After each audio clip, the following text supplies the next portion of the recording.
அடகில் இருக்கும் தங்க நகைகளை மீட்டு 10 நிமிடங்களில் பிரைம் கோல்ட் ஹப் மூலம் அதிக விலைக்கு விற்க 7997990028 தொடர்பு கொள்ளவும். தமிழர்களின் நம்பர் 1 சாய்ஸ் தமிழ் மேட்ரிமோனி.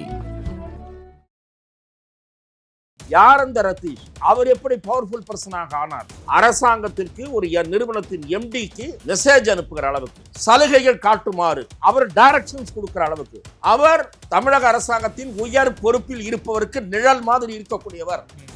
நண்பர் என்று ஏடுகளிலே செய்திகள் வந்திருக்கின்றன. அவர் நண்பர் இல்லை என்று அவர் மறுக்கலாம், எனக்கும் அவருக்கும் தொடர்பு இல்லை என்று மறுக்கலாம். ஆனால் பல ஊடகத்திலே அந்த பெயர் வந்திருக்கிறது.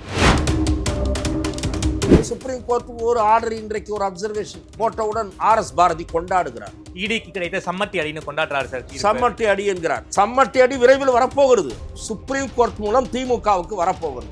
ஆகவே திமுகவை உலுக்குகிற வழக்கு இந்த வழக்கு. என கேட்டால் திமுகவினர் தூக்கத்தில் கூட இடி என்றால் அலறுவார்கள் போல. ரேடியோ திருப்பின இடி அப்படின்னு வந்துருச்சுன்னு வச்சுங்க, தூக்கத்தில் கூட அலறுவார்கள் போல. இல்லைன்னா நீங்க தூக்கத்தில் கூட இடி இடி என்று புலம்புவார்கள் போல. அந்த அளவுக்கு இந்த விசாரணை யாரையோ நெருங்குவதால் தான் பதறுகிறார். ஏன் ரத்தீஷ்ன்றவர் திடீர்னு தப்பி ஓடுறாரு? அதுவும் பார்க்கணும். அவர் இன்ப சுற்றுலா போனாரா, இல்ல இது வருது தெரிஞ்சு ஸ்மெல் பண்ணி ஓடினாரா என்பது அவர் வந்தாதான் தெரியும். ரத்தீஷ் ஈடி விடாது போல இருக்கே சார். நிச்சயமாக ஒரு விசாரணை வளையத்துக்குள் கொண்டு வரப்படுவார். அமலாக்கத்துறையின் பிடி டாஸ்மாக் விவகாரத்தில் இருக்குமே தவிர தளராது. சம்பந்தப்பட்டவர்கள் தப்ப முடியாது. ஆகவே இந்த நீதிமன்ற உத்தரவை, இடைக்கால உத்தரவை எல்லாம் கண்டு கொண்டாட வேண்டாம், மகிழ வேண்டாம். இறுதி தீர்ப்பில் வெல்லுகிற வரை உங்களுக்கு உறக்கமே இருக்க போவதில்லை. ஆதனையர்களுக்கு அன்பு வணக்கம். இன்று நம்மோடு மூத்த பத்திரிகையாளர் திருமிகு துக்ளக் ரமேஷ் வந்துள்ளார். வணக்கம் ரமேஷ் சார். வணக்கம் சார். இப்ப நம்ம பேசிக்கிட்டு இருக்கிற சமயம் ஒரு மிக முக்கியமான பிரேக்கிங் நியூஸ் வந்திருக்கு சுப்ரீம் கோர்ட்ல இருந்து. இந்த டாஸ்மாக் விவகாரத்தை பொறுத்த வரைக்கும் அமலாக்கத்துறை என்பது வரம்பு மீறுகிறது, லிமிட்டை கிராஸ் பண்ணிருக்கீங்க அப்படின்னு வந்து உச்சநீதிமன்றம் சொல்லியிருக்காங்க. அது மட்டும் இல்லாம டாஸ்மார்க்கு எதிராக எந்த ஒரு நடவடிக்கையும் பண்ணக்கூடாது, ரைட்ஸ் பண்ணக்கூடாது அப்படின்னு வந்து அந்த இதுக்கே வந்து இடைக்கால தடை வந்து சுப்ரீம் கோர்ட் போட்டிருக்காங்க. ஹைகோர்ட்ல வந்து தமிழ்நாடு கவர்மெண்ட் போட்ட அந்த பெட்டிஷனை வந்து ரிஜெக்ட் பண்ணாங்க. ஆனா சுப்ரீம் கோர்ட் வந்து ஒரு மாறுபட்ட ஒரு ஆர்டர் வந்து கொடுத்திருக்காங்க. உங்களுடைய பார்வை என்ன சார்? இந்த ஆர்டரை பிறப்பிப்பதற்கு முன் அமலாக்கத்துறை தரப்பு கருத்து சுப்ரீம் கோர்ட் கேட்டதா, நீங்கள் அத்துமீறுகிறீர்கள் என்ற விமர்சனம் வைக்கப்பட்டிருக்கிறது பற்றி கருத்தை கேட்டதா என்பது முழு விவரம் முதலில் தெரிய வேண்டும். அமலாக்கத்துறையின் கருத்து கேட்கப்பட வேண்டும். அமலாக்கத்துறை இதுவரை எடுத்த நடவடிக்கைகளின் விவரங்கள் கேட்கப்பட்ட பிறகு மாண்புமை நீதிபதிகள் இந்த கருத்தை தெரிவித்திருந்தால் பொருத்தமாக இருந்திருக்கும் என்பது என்னுடைய பார்வை.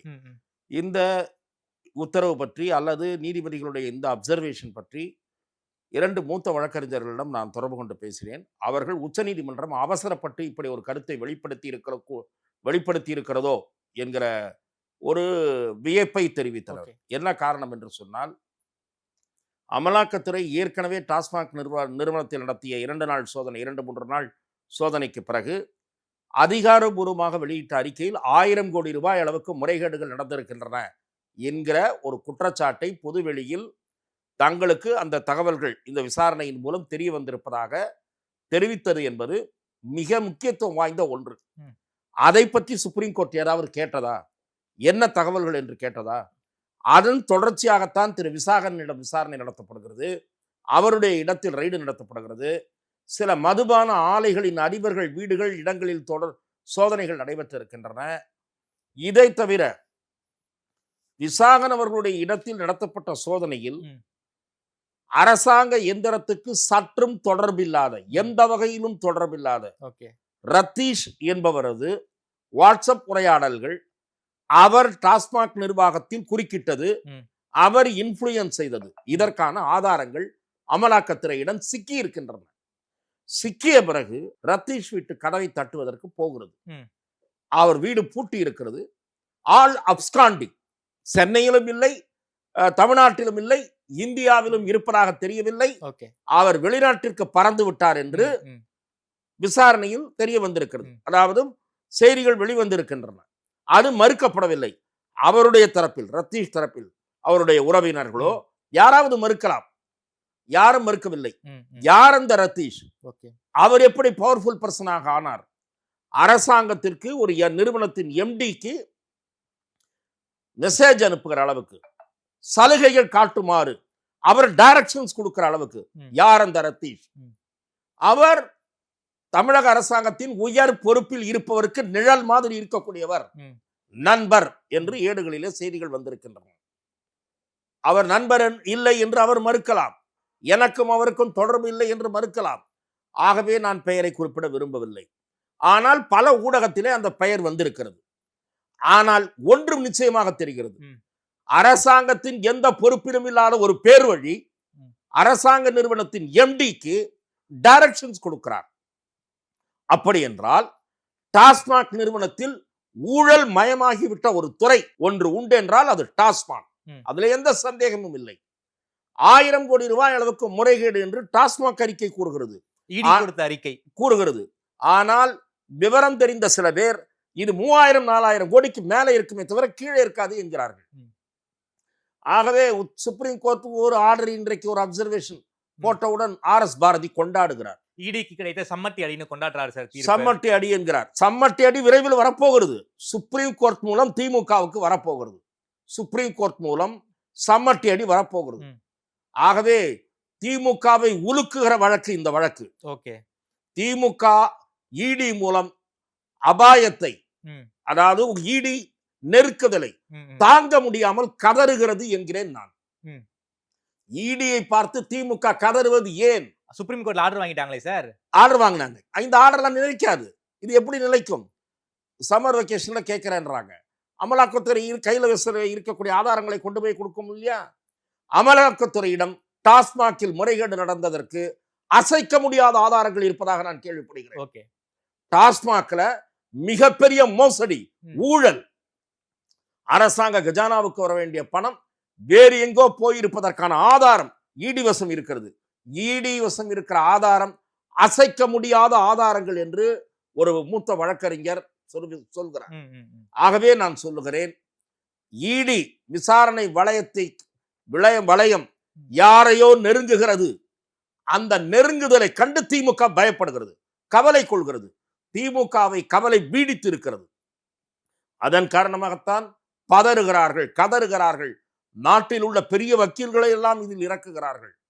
இதை விட கேவலமான ஒரு விஷயம் இருக்கிறது, முக்கியமான விஷயம் என்னவென்று சொன்னால், திமுகவுக்கு எந்த அளவுக்கு இந்த வழக்கை கண்ட அச்சம் ஏற்பட்டிருக்கிறது என்றால், தமிழ்நாட்டு நீதிபதிகள் இதை விசாரிக்க கூடாது, வேற மாநிலத்திற்கு இதை கொண்டு போக வேண்டும் என்று கேவலமாக மன்றாடியது திமுக. இங்கே ஆட்சியில் இருக்கிறீர்கள், இங்கே இருக்கிற சில நீதிபதிகள் துணிச்சலாக பல நீதிபதிகள் கருத்து கூறுகிறார்கள் என்று போட்டு கிழிக்கிறார்கள் இந்த கவர்மெண்ட்டை என்று பயப்படுகிறீர்கள். இப்போ உச்ச நீதிமன்றத்தில் போய் இந்த ஸ்டே உங்களை காப்பாற்றி விடுமா? இந்த ஸ்டே எத்தனை நாள் காப்பாற்றும்? இடைக்கால தடைதான். இது இடைக்கால தடைதான். அமலாக்கத்துறை ஆதாரங்களை கையில் வைத்திருக்கிறது. நீதிமன்றத்தில் போய் காட்டும், அடுத்த ஹியரிங் அப்போது காட்டும். அப்போ இந்த ஸ்டே நீங்கிருச்சுன்னா பல்ல என்ன பண்ணுவீங்க? கொண்டு போய் எங்க வச்சுப்பீங்க? உங்க மூஞ்சி எங்க கொண்டு போய் வச்சுப்பீங்கன்னு கேட்கிறேன். அப்ப என்ன சொல்வீங்க? நீதி இறுதியில் வெல்லும்னுவீங்களா? என்ன சொல்வீங்க? உங்களுக்கு தான் அப்பப்போ ஒரு வசனம் இருக்கு, அதுல ஒரு முக்கியமான வசனத்தை ஏன் சொல்ல மாட்டேன்றீங்க? எனக்கு அதுதான் கேள்வியா இருக்கு. என்ன வசனம் சார்? எங்களுக்கு மடியில் கனம் இல்லை, வழியில் பயம் இல்லை. அந்த வசனத்தை ஏன் மறந்துடுறாங்க? மடியில் கனம் இல்லை என்றால் அமலாக்கத்துறை என்ற ஏஜென்சியை பார்த்து ஏன் அலறுகிறீர்கள் என கேட்டால், திமுகவினர் தூக்கத்தில் கூட இடி என்றால் அலறுவார்கள் போல இருக்கிறது. இடின்னு ஏதோ ஒரு ரேடியோ திருப்பினா இடி அப்படின்னு வந்துருச்சுன்னு வச்சுங்க, தூக்கத்தில் கூட அலறுவார்கள் போல இருக்கு. இல்லைன்னா நீங்க தூக்கத்தில் கூட இடி இடி என்று புலம்புவார்கள் போல இருக்கிறது. அந்த அளவுக்கு இந்த விசாரணை யாரையோ நெருங்குவதால் தான் பதறுகிறார்கள். அதுவும் குறிப்பாக நான் ஏற்கனவே உங்களிடம் சொல்லியிருக்கிறேன், திரு செந்தில் பாலாஜி அவர்கள் சிறையில் இருந்த காலகட்டத்தில் டாஸ்மாக் ஊழல் பணம் யாருக்கு போனது என்பதுதான் இந்த விசாரணையின் முக்கியமான நோக்கம் என்று கூறப்படுகிறது. அந்த செந்தில் பாலாஜி சிறையில் இருந்த சமயத்துல முழுக்க ரத்தீஷ் கை தான் ஓங்கி இருந்தது அப்படிங்கிற விஷயம் வந்து பல்வேறு செய்தியாளர்களும் இதை பத்தி பேசியிருக்காங்க. அதே போல வார நாளிதழ்களும் எழுதியிருக்காங்க. அந்த காலகட்டங்களில் ரத்தீஷ் தான் கோலோச்சினாரா சார் டாஸ்மாக? அதைத்தான் இப்போது டாஸ்மாக் விசாரிக்க முற்பட்டிருக்கிறது என்று நான் நினைக்கிறேன். ஏனென்றால் நான் உங்களுக்கு சொன்னேன் அந்த காலகட்ட பணம் எங்கே போனது. என்னன்னா அதற்கு முன்னாடி கரூர் கேங் வசூல் பண்ணது என்று ஜூனியர் விடன் கவர் ஸ்டோரியை போனது. அதை தவிர நாம் தொடர்ந்து பார்த்து கொண்டிருக்கிறோம். ஆயத்தீர்வை செலுத்தப்படாத மதுபானங்கள் தமிழ்நாட்டில் 2000-3000 கோடி அளவுக்கு அரசாங்கத்திற்கு இழப்பை ஏற்படுத்தி கொண்டிருக்கிறது என்று சொன்னவர் பழனிவேல் தியாகராஜன். எக்ஸைஸ் ஆகாம போய்கிட்டு இருக்குங்கிறாரு, சொன்னார். ஆக டாஸ்மாக் என்பது ஊழல் மயமான ஒரு துறை. அதுவும் இந்த ஆட்சியில் அதிகம். போன ஆட்சியில் ஊழல் ஏதோ ஓரளவுக்கு இருந்திருக்கலாம். இந்த ஆட்சியில தான் புது புது ஊழல்லாம் வந்தது. ஆகவே வெளியாட்கள்லாம் வசூலில் ஈடுபட்டார்கள் என்கிற பெயர் எடுத்த ஆட்சி இந்த ஆட்சி தான். ஆகவே ரத்தீஷ் சிக்கினால் தப்ப முடியாது. ரத்தீஷ் எப்ப வருவார்னு காத்துக்கிட்டு இருக்காங்க, கொத்திட்டு போயிடுவாங்க. அதே போல இன்னொருத்தர் ஆகாஷ் பாஸ்கர் ஒருத்தர் இருக்காரு சார். ஆகாஷ் பாஸ்கர் டாஸ்மாகோடு சம்பந்தப்பட்டாரா என்பது எனக்கு தெரியாது. ஆகாஷ் பாஸ்கர் விவகாரம் விசாரிக்கப்படுகிறது, என்னன்னு தெரியாது. அவர் குறுகிய காலத்தில் வளர்ச்சி அடைந்த பட அதிபர். அவர் திரு முக முத்து அவர்களுடைய குடும்பத்தில் சம்பந்தம் செய்தவர், பெண்ணெடுத்தவர் என்று கூறப்படுகிறது. அதன் காரணமாகவே நான் இன்றைய முதலமைச்சர் குடும்பத்திற்கு அப்படி இப்படி என்றெல்லாம் பேச நான் தயாராக இல்லை. ஏனென்றால் இது வேறு, உறவு முறை என்பது வேறு.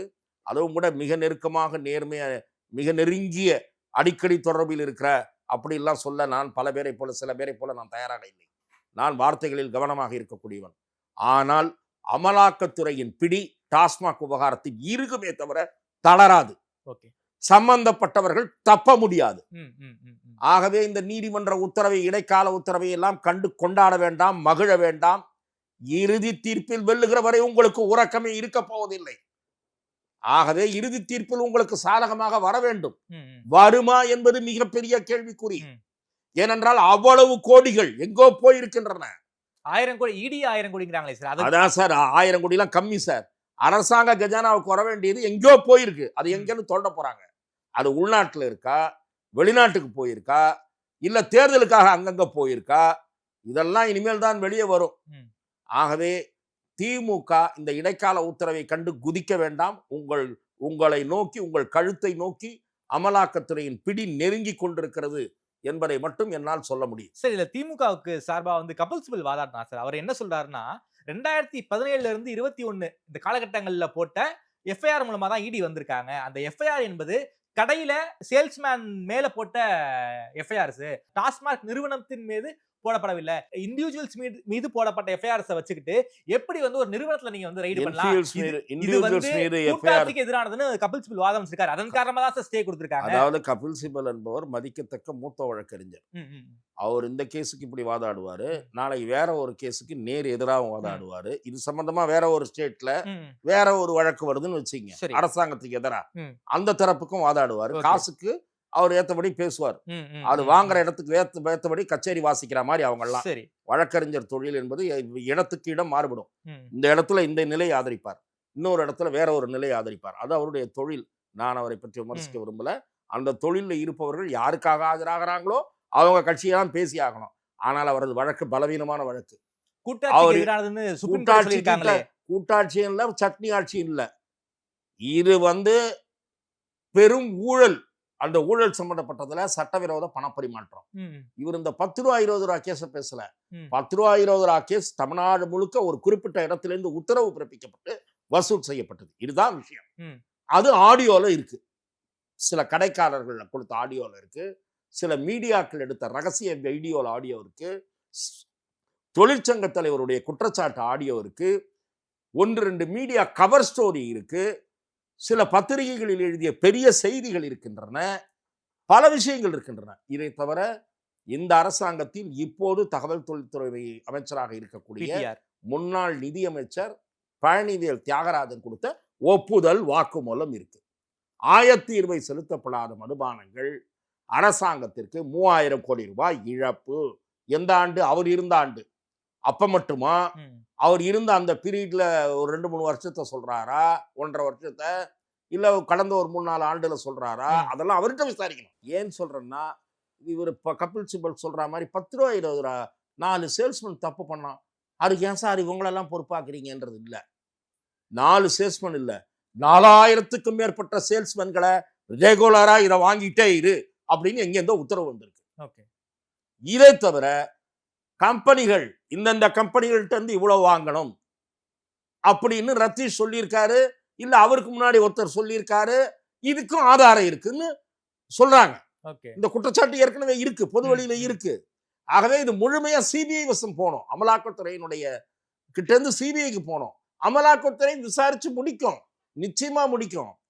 அதன் பிறகு, ஏனென்றால் மாநில போலீஸ், மாநில வழக்கு குற்ற வழக்கறிஞர்கள், மாநில அரசு இதை காப்பாற்றுவதற்கு படாத பாடுபடுவதால் ஓகே இது வந்து மிகப்பெரிய ஒரு ஏஜென்சி 2-3 ஏஜென்சிகளை சம்பந்தப்படுத்தினால்தான் கிட்டத்தட்ட பல ஆயிரம் கோடி சம்பந்தப்பட்ட இந்த ஊழலினுடைய முகத்திரை கிழிக்கப்படும்னு நான் நினைக்கிறேன். ஓகே ஏன்னா இது போன ஆட்சியில நடந்திருக்கு, இந்த ஆட்சியில விஸ்வரூபம் எடுத்திருக்கு.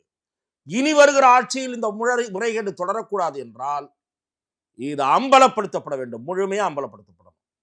யார் யாருக்கு போச்சு, கலெக்ஷன் முதல்ல எங்க போகுது, டிஎம் கிட்ட இருந்து ஜிஎம்க்கு போய் ஜிஎம் கிட்ட இருந்து எங்கேயாவது போதா, இவங்க கிட்ட எல்லாம் போகாம நேரடியா ஆள் வந்து வாங்கிட்டு போறான்னு வந்தது கரூர் கேங். கரூர் கேங் செயல்பாட்டில் ஒரு குறிப்பிட்ட பீரியட் வரைக்கும் இருந்தது. அப்புறம் வேற ஆட்கள் வந்தாங்கன்னு சொல்றாங்க, அவங்க மொத்த கலெக்ஷனை பார்த்தாங்கன்னு சொல்றாங்க. அதெல்லாம் தான் இப்ப விசாரணைக்கு உட்பட்டிருக்கு. ஏன் ரத்தீஷ்ன்றவர் திடீர்னு தப்பி ஓடுறாரு, அதுவும் பார்க்கணும். அவர் இன்ப சுற்றுலா போனாரா இல்ல இது வருது தெரிஞ்சு ஸ்மெல் பண்ணி ஓடினாரா என்பது அவர் வந்தாதான் தெரியும். ரத்தீஷ் ஈடி விடாது போல இருக்கே சார். நிச்சயமாக ஒரு விசாரணை வளையத்திற்குள் கொண்டு வரப்படுவார். ஏனென்றால் அவருக்கும் விசாகனுக்கும் தொடர்பு இருந்ததை கண்டறிந்திருக்கிறார்கள். நாமளே பார்த்தோம். ஆகவே இது குறித்த முழு உண்மை வெளியும் வரை திமுக இந்த இடைக்கால ஆர்டர்களால் மகிழ்ச்சி அடைவதில் அர்த்தம் இல்லை, அது அர்த்தமற்றது என்பதுதான் என் பார்வை. சார், டாஸ்மாக் கடைங்கிறது 12 மணில இருந்து நைட்டு 10 மணி வரைக்கும் சார். ஆனாலும் அதையும் மீறி விடிய காலையே சரக்கு கிடைக்குது, 24/7 வந்து சரக்கு ஓடுது. அந்த காசுலாம் யாருக்கு சார் போகுது? அந்த காசுலாம் யாருக்கு போகுது? நீங்கள் தெரிந்து கொள்ள ஆர்வம் காட்டுவது போல அமலாக்கத்துறையும் தெரிந்து கொள்ள ஆர்வம் காட்டுகிறது. நம்முடைய மதுவிலக்கு ஆயத்தீர்வைத்துறை அல்லது PEW என்று சொல்லக்கூடிய ப்ரொஹிபிஷன் என்ஃபோர்ஸ்மெண்ட் விங் இவர்கள் எல்லாம் இதில் ஆர்வம் காட்டவில்லை.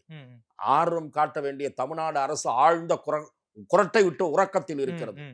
ஏனென்றால் பங்கு எங்கெங்கோ போகிறது என்ற கேள்வி சமூக வலைத்தளங்களில் பரவிக்கொண்டிருப்பதை பற்றி இந்த அரசாங்கம் துளியும் கவலைப்படாமல் காலை முதல் அதிகாலை முதல் நள்ளிரவு வரை சரக்கு விற்பனை நடைபெறுவது பற்றி பல பத்திரிகைகள் எழுதிய பிறகும் குரட்டை விட்டு கொண்டு தூங்குகிற அரசாங்கம் இது இருக்கிற காரணத்தால் இந்த அரசாங்கம் ஊழலை கண்டுகொள்ளாமல் இல்லாமல் இல்லை, ஊழலில் பங்கு பெறுகிறதோ என்கிற சந்தேகம் தான் வருகிறது. PEW கைகள் கட்டப்பட்டிருக்கின்றனவா அல்லது பங்கு அவர்களுக்கும் போகிறதா என்ற கேள்வி எல்லாம் விஸ்வரூபம் எடுத்திருக்கிறது. ஓகே சார், அதே போல இதை பத்தி எடப்பாடி பழனிசாமி அவர்களும் மிக காட்டமா அறிக்கை எல்லாம் கொடுத்திருக்காரு. ஸ்டாலின் அவர்கள் கடந்த 3 ஆண்டுகளாக நிதி ஆயோக் கூட்டத்தை வந்து புறக்கணிச்சிருக்காரு, போகவே இல்லை.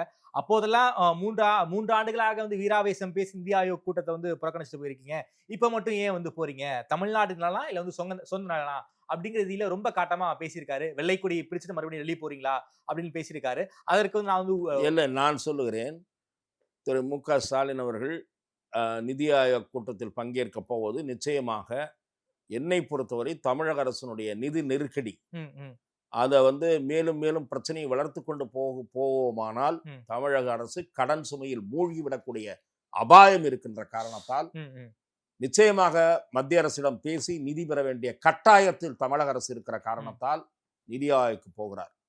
கல்விக்கான கடனுக்கு வழக்கு போட்டது கூட பாலிடிக்ஸ், ரிலீஃப் கிடைக்கலாமான்ற ஒரு எதிர்பார்ப்பு, ஆசை, நப்பாசை, ரிலீஃப் கிடைக்காதான்றது. ஆனால் பொதுவாக டெல்லியுடன் மோதலை வளர்த்து கொண்டே போனால் தமிழ்நாடு வாரி இறைத்திருக்கக்கூடிய சில சலுகைகள் காரணமாக நிதி சுமை மிகுந்த அளவுக்கு ஏறிவிட்டது. கடன் சுமை தாங்க முடியாத அளவுக்கு போய்கொண்டிருக்கிறது. சம்பளம் கொடுப்பதற்கு தடுமாறக்கூடிய சூழ்நிலை இன்னும் சில மாதங்களில் உருவாகலாம் என்று கூட சில அரசு அதிகாரிகள் கூறுகிறார்கள். திவாலாக போதா? இல்ல, நான் சொல்லுவது தாமதமாக கொடுக்கிறார்கள். இப்போது 1-2 மாநிலங்களில் அதுதான் நடந்து கொண்டிருக்கு. அந்த நிலை தமிழ்நாட்டுக்கும் உருவாகலாம் என்று சில அதிகாரிகள் கருதுகிறார்கள். ஆகவே மத்திய அரசோடு மோதல் போக்கி வேண்டாம் என்று கருதுவார். அதற்காக இந்த கூட்டத்திற்கு போகலாம். நான் வந்து இந்த அமலாக்கத்துறை விவகாரம் அதுக்காக வெள்ளக்கொடின்னு பழனிசாமி அவர்கள் கூறுவதை, எடப்பாடி அவர்கள் கூறுவதை நான் ஏற்கவில்லை. பதிலுக்கு திரு ஸ்டாலின் கேட்டிருக்கிறார், பாஜகவோடு கூட்டணி இல்லவே இல்லை என்று சொல்லிக் கொண்டிருந்த நீங்கள் ஏன் ஓடினீர்கள்? அமித்ஷா அவர்களிடம் சரண்டர் ஆனீர்களே, அது எதற்காக? உங்கள் மகனை காப்பாற்றுவதற்காகவா என்று பழனிசாமியை நோக்கி கேட்டிருக்கிறார். திரு எடப்பாடி பழனிசாமி அதற்கும் பதில் சொல்ல வேண்டிய நிலைமையில் இருக்கிறார். ஆகவே ஒரு கேள்வி பிறந்தால் அதற்கு எதிர்கேள்வி பிறக்கும். ஆகவே தமிழக அரசு கடன் சுமையில் தத்தளிக்கிற காரணத்தால் தமிழக அரசு கூடிய விரைவில் நிதி நெருக்கடியை சந்திக்கும் நிலை இருக்கிற காரணத்தால் முதலமைச்சர் மத்திய அரசோடு மோதல் போக்கை, இந்த வீராவேச சீன் போடுவதை எல்லாம் நிறுத்த வேண்டிய நிலையில் இருக்கிற காரணத்தால் அவர் போயிருப்பார் என்றுதான் நான் பார்க்கிறேன். Okay sir. அதே போல நேத்து சென்னை ஹைகோர்ட்லயும் மிக முக்கியமான ஒரு செய்தி வந்திருக்கு. தமிழ்நாடு அரசு சட்டமன்றத்துல நிறைவேற்றின அந்த கவர்னருக்கு எதிரான மசோதா வந்து சுப்ரீம் கோர்ட் வந்து ஒப்புதல் கொடுத்திருக்காங்க. அதை மறுபடியும் வந்து ஸ்டே பண்ணியிருக்காங்க ஹைகோர்ட். இதை எப்படி சார் பாக்குறீங்க? நிச்சயமாக மத்திய அரசு சுப்ரீம் கோர்ட்டில் அந்த உத்தரவுக்கு சீராய்வு மனு, அதாவது கவர்னர் அனுப்பிய மசோதாக்கள் நிறுத்தி வைத்தது செல்லாதுன்னு சொல்லிட்டு அந்த மசோதாக்கள் செல்லும்னு சுப்ரீம் கோர்ட்டே போட்ட உத்தரவு. அது சுப்ரீம் கோர்ட்டுக்கு அந்த அதிகாரம் இருக்கிறதா என்பது பற்றி இருவேறு கருத்துக்கள் இருக்கின்றன. இருக்கிறது என்று கூறுகிற வழக்கறிஞர்களும் இருக்கிறார்கள். சுப்ரீம் கோர்ட்டுக்கு அந்த அதிகாரமே கிடையாது என்று கூறுகிற வழக்கறிஞர்களும் இருக்கிறார்கள். ஜனாதிபதியினுடைய அதிகாரத்தை சுப்ரீம் கோர்ட் ஸ்வீகரித்துக் கொள்ள முடியாது, அந்த விசேஷ செக்ஷனை பயன்படுத்தி பண்ண முடியாது என்றும் சொல்லுகிறார்கள். ஆகவே இப்போது ஹைகோர்ட் இப்போது சுப்ரீம் கோர்ட் முடிவுக்கு மாறாகத்தான் ஒரு தீர்ப்பை கொடுத்திருப்பதாக ஒன்று இரண்டு வழக்கறிஞர்கள் விமர்சிக்கிறார்கள். ஆனால் அரசாங்கம் துணைவேந்தர்களை நியமிக்கிற முடிவு ஆட்சியாளர்கள் கையில் போகுமானால் அதில் ஊழல் தாண்டவமாடும், அதில் சந்தேகமே வேண்டாம். குஜராத் வந்து ஆட்சியாளர்கள் தான் சார் துணைவேந்தர்கள் நியமிக்கிறாங்க. அங்க ஊழல் தாண்டவமாடாதா? இங்கே லஞ்சம் வாங்கியதை பற்றி அதிமுக ஆட்சியில் இருந்தபோது திமுக குற்றம் சாட்டியது. அன்றைய உயர்கல்வித்துறை அமைச்சரை பற்றி இதே திமுக குற்றம் சாட்டியது. நீங்கள் எந்த லட்சணத்தில் அப்போ நடத்துவீர்கள்? ஏற்கனவே திரு பழக்கருப்பையா சொன்னதுதான். அவர் போன்ற சில பேர் சொல்லி இருக்கிறார்கள். சமூக விமர்சகர்கள், அரசியல் விமர்சகர்கள் என்ன சொன்னாங்க? துணைவேந்தர் பதவி கோயிலிலே செருப்பு கடை ஏலம் விடுவதை போல ஏலம் விடப்படுகிறது என்று. யார் நல்ல ரேட்டு கொடுக்கிறார்களோ அவர்களுக்கு அந்த பதவி கிடைத்துவிடும் என்பது போல தேடுதல் குழு என்பது ஒரு கண் துடைப்பு குழு ஆகிவிட்டது என்று விமர்சனம் ஏற்கனவே இருக்கிறது. யூஜிசி பிரதிநிதி இல்லாமல் தேர்ந்தெடுப்பதே தப்பு. அப்புறம் எப்படி உங்களுக்கு யுனைடெட் அந்த கிராண்ட் கமிஷனுடைய மானியம் எப்படி கிடைக்கும்? யூஜிசி கேஸே சுப்ரீம் கோர்ட்ல பெண்டிங்ல இருக்கு சார். பெண்டிங்ல இருக்கு. ஆனால் யூஜிசியினுடைய அதிகாரத்தை மாநில அரசு ஸ்வீகரித்துக் கொண்டு பண்ண முடியுமா? அதுல கேள்விக்குறி.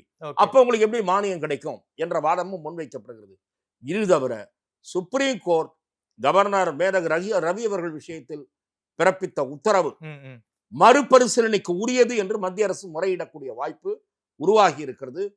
மேதகு குடியரசுத் தலைவர் சுப்ரீம் கோர்ட்டை நோக்கி 10 கேள்விகளை எழுப்பியிருக்கிறார். அதற்கு பதில் இன்னும் தரப்படவில்லை. ஆகவே இந்த வழக்கு அரசியல் சட்ட ரீதியாக முக்கியத்துவம் வாய்ந்த வழக்காக நகரக்கூடிய வாய்ப்பு இருக்கிறது. ஆதவ் அர்ஜுனா வந்து செய்தியாளர்களை சந்திச்சாரு. அதிமுகவோடு கூட்டணி கிடையாதுங்கிறது வந்து அந்த பிரஸ் மீட் வந்து ரொம்ப தெளிவா பேசியிருக்காரு. இது நீங்க எப்படி சார் பாக்குறீங்க?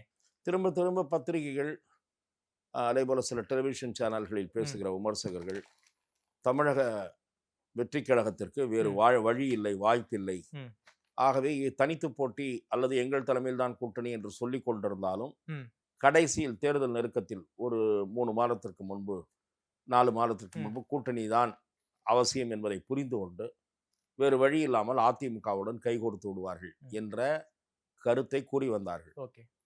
அது தவிர அதிமுக தரப்பிலிருந்தே இத்தகைய வதந்திகள் விதைக்கப்படுவதாகவும் நான் கேள்விப்பட்டேன். விஜய் எங்களோடு வந்து விடுவார், அதிமுக பாஜக கூட்டணியில் விஜய் இணைந்து விடுவார், சோ இணைந்த பிறகு இது வெற்றி கூட்டணியாக மாறிவிடும். திரு எடப்பாடி பழனிசாமியும் அதை நம்பிக்கொண்டிருப்பதாக நான் அறிந்தேன். ஆனால் இத்தகைய வதந்திகளுக்கு முற்றுப்புள்ளி வைத்தால்தான் விஜய் நம்பிக்கையோடு செயல்படுகிறார், அவர்தான் முதல்வர் வேட்பாளர் என்பதில் மாற்றம் இருக்காது, மாற்றத்தை விரும்புகிற வாக்காளர்கள் தங்களுக்கு வாக்களிப்பார்கள் என்று விஜய்க்கு ஆலோசகர்கள் கூறி வருகிறார்கள். ஆகவே அந்த வதந்திகளுக்கு முற்றுப்புள்ளி வைப்பதற்காகத்தான் திரு ஆதவ் அர்ஜுனா அவர்கள் அதிமுக பாஜகவோடு உறவில்லை, பாஜகவோடு உறவில் இருக்கக்கூடிய அதிமுகவோடும் உறவில்லை என்பதை தெளிவுபடுத்தி இருக்கிறார். அதிமுக தோல்விகளை சந்தித்துக் கொண்டிருக்கிற கட்சி என்று கூறி அதற்கு இன்றைக்கு அதிமுகவினுடைய ஐடி விங் பதிலடி கொடுத்திருக்கிறது. திரு ஆதவ் அர்ஜுனா பல கட்சி மாறியவர், அவரெல்லாம் சொல்ல வேண்டிய அவசியம் இல்லை, அவருக்கெல்லாம் நாங்கள் பதில் சொல்ல வேண்டிய அவசியம் இல்லை என்று பதில் சொல்லிவிட்டு அதை சொல்லி இருக்கிறார்கள். அவரை பொருட்படுத்தாவிட்டால் எதற்கு பதில் சொல்ல வேண்டும்? திரு ஆதவ் அர்ஜுனா கூறிய கருத்து திரு விஜயினுடைய கருத்து தான். திரு ஆதவ் அர்ஜுனாவோ திரு புஷியோ தெரிவிக்கிற கருத்து விஜய் கருத்து தான். அதுல எந்த மாற்றமும் இல்லை, அவர்கள் தனிப்பட்ட கருத்து அல்ல. விஜய் கூறாமல் ஆதவ் அர்ஜுனா அந்த பிரஸ் மீட்டை நடத்தி இருக்க மாட்டார். சரி. ஆகவே அதிமுகவுடன் விஜய் சேருவதற்கு வாய்ப்பில்லை என்று ஏற்கனவே கூறி வருகிற எனக்கு ஆதவ் அர்ஜுனா பேட்டியில் எந்த வியப்பும் இல்லை. ஆனா சீமான் தனித்து போட்டிங்கிறாரே சார். சீமான் தனித்து போட்டி என்பது தனி விஷயம். நான் சொல்றேன், இப்ப இதை முடிக்கிறேன்.